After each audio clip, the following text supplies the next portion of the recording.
Praise the Lord, somebody. Happy New Year. This is Gospel Drum. My name is Doris Atenga. I'm going to be your host today.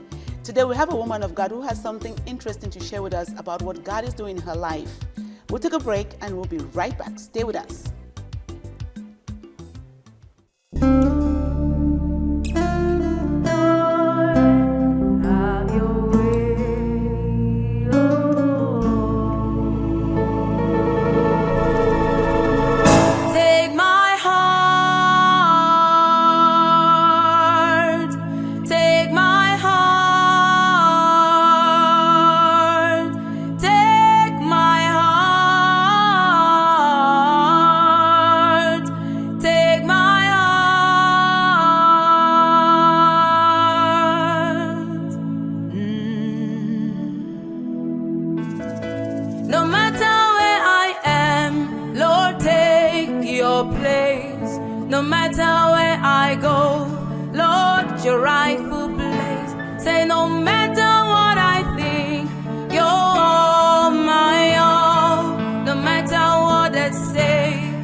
Welcome back. For those of you just tuning in again, my name is Doris Atenga, and today I have a woman of God, Pastor Simone Smart. You're welcome to Gospel Drum. Thank you so much. Finally, we got you. We've been looking for you. We've been, using like a fish hook to fish you out of the water so you can come talk to us on Gospel Drum. Yes. How are you? Happy New Year. Happy New Year. Wonderful. Pastor Simone, you got something fun going on in your life, 52 Mondays. Yes. And I don't know if I told our audience 52 Mondays. So what's 52 Mondays? Well, 52 Mondays is a ministry that the Lord gave me I have to say, just suddenly. It wasn't something that I planned on doing. It wasn't something that I conceived in my own heart, but it's actually something that God just deposited in my spirit. And if I'm to tell you the story, late in 2019, the Lord just suddenly began to deal with me about having an online Bible study. And God told me specifically what it should be called. God said 52 Mondays. He said, I want you to teach the Word of God every Monday for 30 minutes in a Facebook group. Wow. And prior to that, I had not been very active on social media. I had not been very active on Facebook.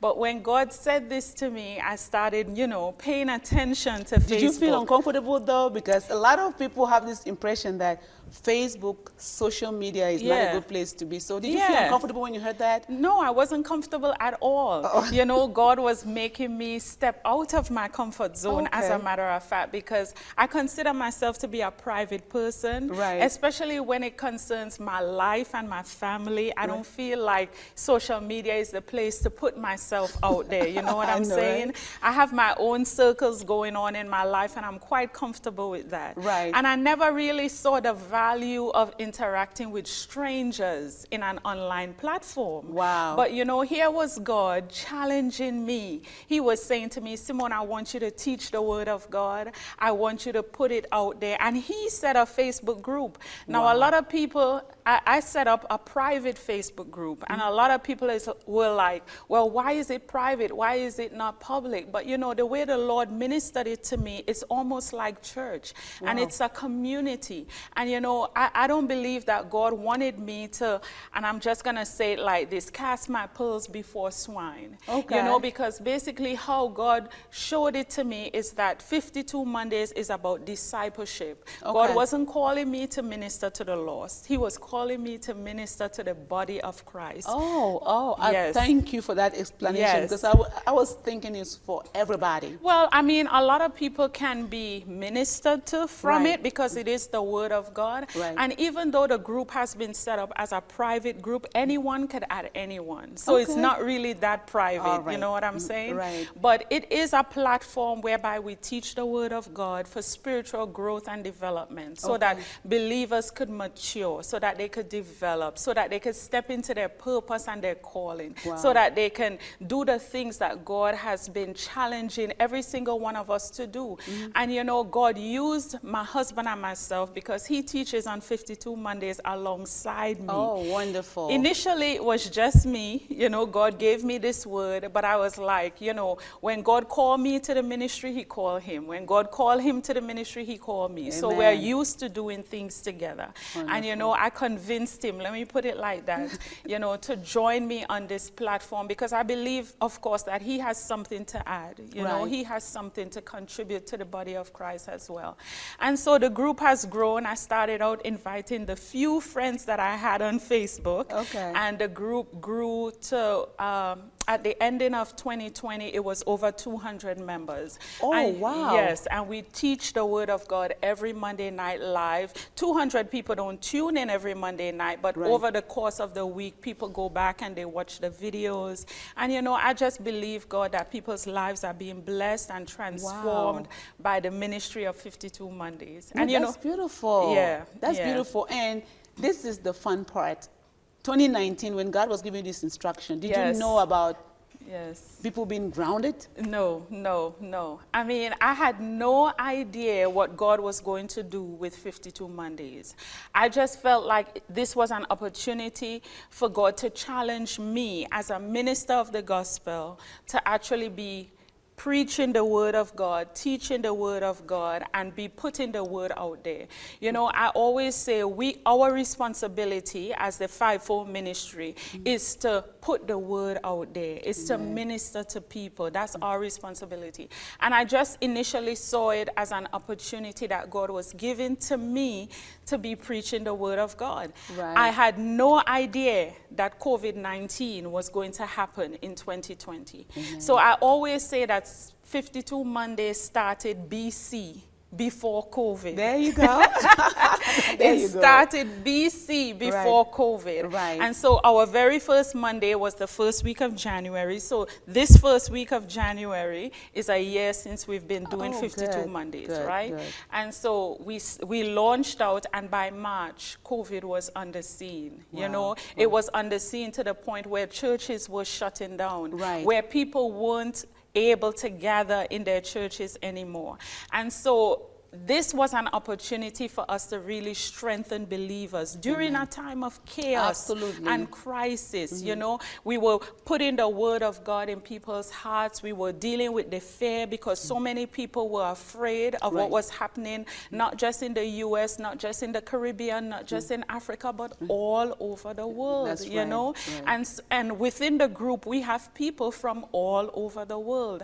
And so we were encouraging believers to stay strong, to stand on the word of God, to not be moved by the things that they were seeing, to remain in faith.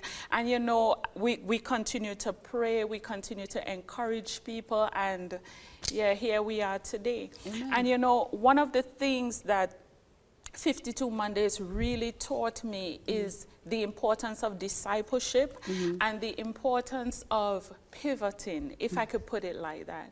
Because as the church, we're so used to the four walls.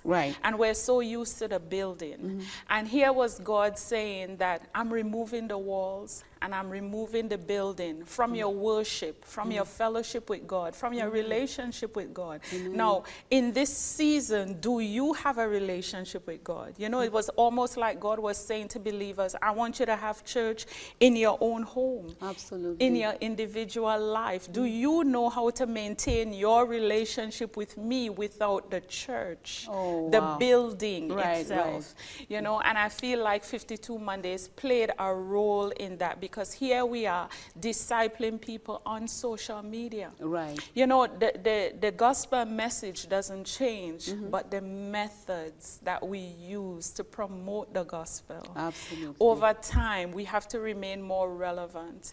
And you know, oftentimes what we find is that the church tends to be slow, behind the world, in taking advantage of the technology. And that is so true, because a lot of churches, I don't know who brought it, if it came from Christians or other people, people had the impression that being on social media was not a good thing. So many Christians were discouraged. So it's like God had to really personally speak to you, to really tell you, it's him telling you. Because that's why I've never been on Facebook, because I felt like it's a platform to, because there's a lot going on social media. Yeah, social media could be really intimidating for a lot of people.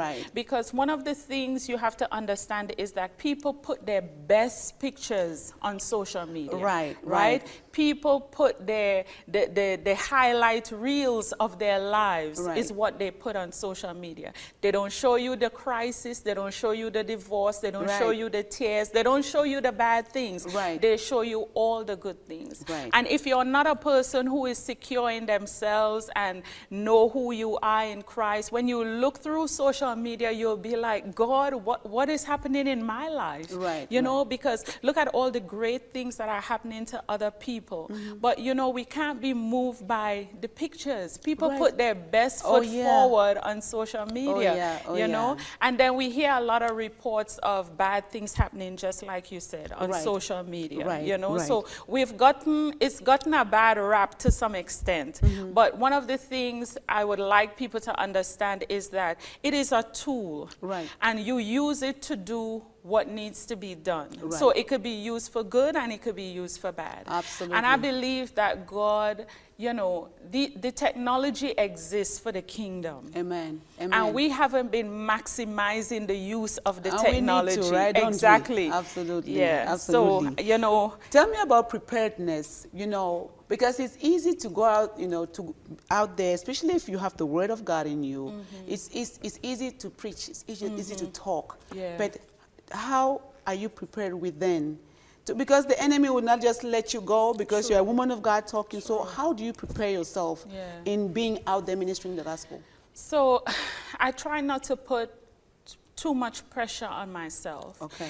And when I say that, what I mean is that I want to depend more on the Holy Spirit than I do on me. Amen. I want to depend on the Holy Spirit to bring forth whatever he wants to minister to his people. Right. And you know, I don't want to organize and plan God out of the things that I'm doing. Right. So even though in my heart I might have, how do I say it? I might have an idea of what I would like to minister, or where I believe, you know, people need to receive a word in a particular area or something. At the same time, I go before God, I pray about it, and oftentimes God is the one who tells us what to minister on 52 Mondays. You know? Your prayer life, you know, even your life as a Christian, because it's a lot of people stand out there and they're powerful ministers in the way they communicate.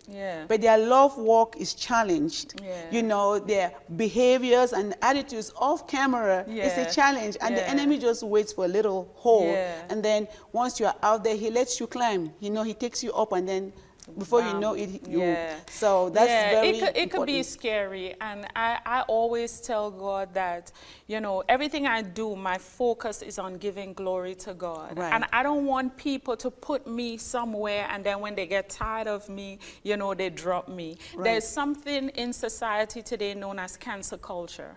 I don't know if you've ever heard of it, but what happens is, you know, people love you today and they hate you tomorrow. And when they hate you tomorrow, they tell everybody, go unfollow them on Facebook, go unfollow them on social media. And even though, you know, the followers initially helped them to build this huge platform and this large ministry, they're letting you know that they could take it away from you in an instant, just like that. Cancel culture. And so, you know, the Bible talks about the fact that promotion comes from God. And if God promotes you, nobody can pull you down. When God opens a door, no man could shut it. So, you know, I believe that, you know, even as ministers of the gospel, our focus is to give glory to God. If God elevates us or puts us on a platform, we're to use it for his honor and for his glory, to exalt his name. And, you know, nobody can cancel you when you're doing what God has called you to do. You know, so my focus, and when you mentioned preparation, for me, is all about following the will of God and just doing whatever the Holy Spirit tells me to do. That's very important, and I pray people out there listen, because people get carried away with what other people are doing, and they are not being led by the Spirit of God. So, oh, Pastor Simone is preaching, I can also preach, so I can also do my thing. And you know, we hear voices. You see, because I don't think that you doing this project or carrying on this assignment that is all a bed of roses. No, far it's from challenging, it. right? Far from it. And you know, one of the things I've learned is, okay, I have to continue to press and to be consistent and to do what God has called me to do, despite the challenges that are taking place in my personal life. There were days when I didn't feel well. There were days when I was exhausted. There were days when I had other things going on, but I had to show up. Because I made this commitment to do this thing. And not only that, there were people who were depending on seeing us every Monday evening. And you know, when I started out, I encouraged everyone that was a part of the group that let's do this. Let's be consistent in the things of God. Let's count down to 52. We can meet for 52 weeks. We can honor God for, you know, even if it's 1 hour every Monday, we can do this. And for me, you know, the Bible talks about the fact that persecution comes for the word's sake. Well, I was tempted and persecuted in that area because of that word.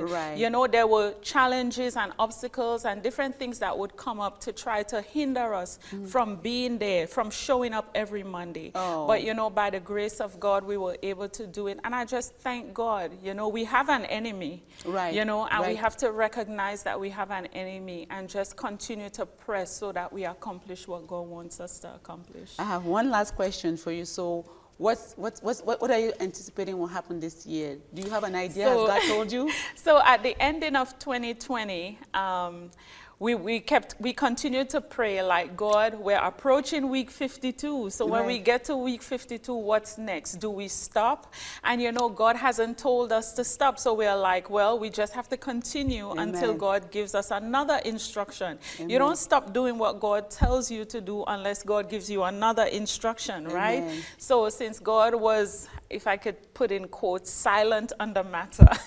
In other words, he didn't tell us to stop. At least you're honest. You're honest. You're not coming and flaunting out there, oh, God told me. You're honest. So no, we prayed about it, and God didn't tell us to stop. So here we are, week 1 of 2021, and we're doing 52 Mondays again in 2021. And, you know, so many people's lives were blessed that, you know, they were reaching out to us and saying, I hope it continues. I hope it continues. You know, we need 104 Mondays, something like that, you know, just different things. So it encouraged us to continue, and by the grace of God, you know, we will just continue to teach the word and see where God takes us with it. You know, I believe it's about obedience, and it's about obedience in the little things. You know, the Bible says when you are faithful in the little, you'll become a ruler over much. And so we just want to be faithful to do what God has called us to do. Okay, so what's the address on Facebook? What do we... So, yeah, you type in 52 Mondays, and you'll see 52 Mondays with Pastors Marvin and Simone Smart, and you submit a request to join the group, and voila, that's it. Okay, wonderful, wonderful. Okay, Pastor Simone, just nice talking to you. We can talk forever. That camera over there is for you to minister to the people. How you want to do it, I don't know if you want to pray, whatever you want to. Please talk to them. Well, let me just encourage each and every one of our viewers this evening that, you know, the Word of God is powerful, it is quick, it is sharp, it is living. And every time that you spend in the Word of God is beneficial to your life. And you know, one of the things that I share with people in 52 Mondays is that you can never exhaust the Word of God. It doesn't matter how much you study it, there's always something more to receive. And you want to hear from God. You want to receive that word from God to refresh your life, to quicken your life, to minister to you, to transform your life. So my encouragement to you for the new year is to spend more time in the Word of God. It might be a Bible study in your church. It might be a home cell group. It might just be you alone spending time in the Word. Or if you need a group like 52 Mondays that will encourage you to spend more time in the Word of God. Whatever you have to do, but that's my encouragement to you, to build up your faith in 2021 so that you can do great exploits for God. Amen? Amen. Thank you, Pastor Simone. You're welcome. Thank you for being obedient to God, because when I was growing up, I never wanted to be born again. Really? I didn't like them because of the way they looked. I mean, they really scared. I was just like, what kind of people are these? You know, the way they dress and the way they carry themselves. And of course, in those mainline churches, you know, women did not even have the opportunity to share the gospel like we see in our setting. But when you see somebody like you young, because it used to be like real old people who had nothing to do preaching the gospel. And serving God in church, right? Yes, but you know, we are honored to have people like you encourage, speak to people, because other young folk look at you and they're encouraged, like, oh, she's young, she's pretty, she loves God and she's talking about God. So I think they're drawn to love the Lord. Thank you for coming again. Thank you for having me. Right. And to our viewers, that was Pastor Simone Smart talking about 52 Mondays. And you can, you know, submit a request to be part of this powerful movement, and you will just enjoy God. You will grow. You go from one level to another. We told you, we bring you the best on Gospel Drum. We'll see you next time again with another exciting edition. Remain blessed. Bye-bye. Hi, I'm Nabila Pefak from Dunamis Life Chapel, and you're watching Gospel Drum. Be transformed, inspired, and encouraged.